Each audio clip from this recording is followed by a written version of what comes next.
What's going on, guys? This is TheREVIEWartist, and today let's look at the latest gadget news.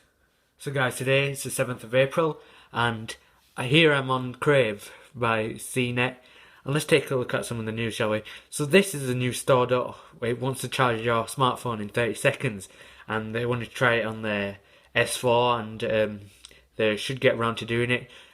But even though the way they want to charge their phone within 30 seconds, there may be problems, like for example it may blow up, anything can happen, can catch fire, because these are lithium ion batteries and they can get even weaker with this. But like, times are changing now, maybe it's a good thing that this is coming around and maybe it will actually work. But guys, if you want this, it won't be hitting your stores and you won't be able to get this anytime soon because it's still under development. So this is a store that wants to charge your smartphone, and let's see what else is on the news. And this one is an Israel-based startup, so I think it's around in Israel, and we don't know when it'll be heading to America and United Kingdom. We'll talk more about this, so to see more, just head over to Cnet. You can read the full story. Let's see what else is going on. So guys, if you have an Android phone, you'll notice that most of them nowadays use the Qualcomm Snapdragon. It started off a long time ago, and the 2013 flagship models such as this one, the HTC One, ran a chip called Snapdragon, the chipset, the 600 chipset, and now you can get the 800 chipset and the 801, like for example in the new HTC One M8. So here's a new Qualcomm. They said by 2015 we're looking to see a 64-bit chip. So there's 32-bit chip, what these Android devices run, and then there's also the 64-bit chip, what mainly computers run. And as those who know about the tech, they'll know that the new iPhone 5S, the iPad Air, the new iPad Mini 2, they all are running on a 64-bit chip, and with over, I think it's billion resistors, and this wants to get close to that. Because 64-bit is a better architecture, it'll run faster, smoother, a bit like a computer, where you might find some like I, however, do not find that much lag, actually any lag at all, to say this is just a 600 chipset. So here it is, the Snapdragon 810 and 808. They might have a 64-bit LTE equipped chipset.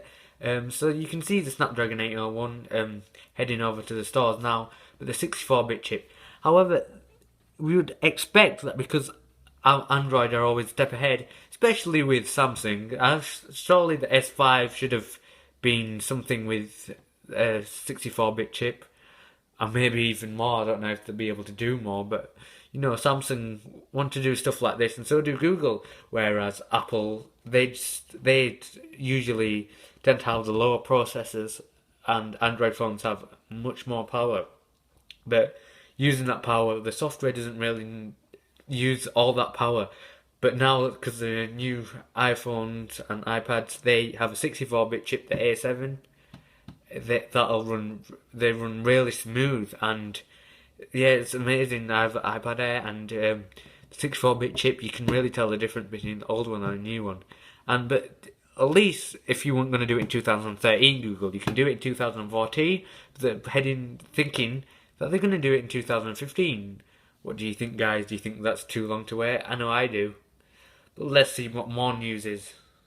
And here's one, guys, for all you iPhone lovers. If you have an iPhone, there's a case what snap photos without anyone seeing. Now this case, as you can see there, is, well, obviously it's out now, but the concept of originally doing that should have been out maybe a few years ago.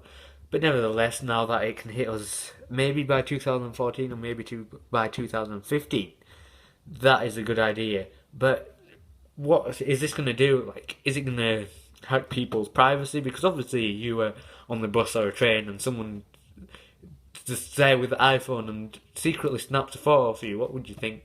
Is this just to trick your friends or catch spies? What is it for? But yeah, I suppose it's a good piece of kit, but is it really necessary? Will it cause more trouble? Like all this, there's been a new report saying that mobile phones do stop people from getting a good night's sleep. Well, is that true? What do you think? You can get in touch with your comments below. And this, I think, is a good idea. But will I want to see it on iPhone or my HTC one? Well, Google, I want to see it more on Google phones because we all know Google is like a step ahead of iPhone, even though iPhone used to be a step ahead of Google. We don't know how that's working. My theory is when Steve Jobs was unwell and he decided to release the iPhone 4S, he might have wanted to go release the 5 or something, or even bigger, but because he was not feeling like it because he was very ill, he decided to take a bit of a step back and calm down with the iPhone 4S. So maybe that's taken us a year behind, who knows? And so this cover iPhone, I think that'll be good. But we don't know yet if that's what it's going to be called, COVR, or the can't spell. Let's see more news. And also guys, here's the Sony Xperia Z2 that you wouldn't know was just released a month ago.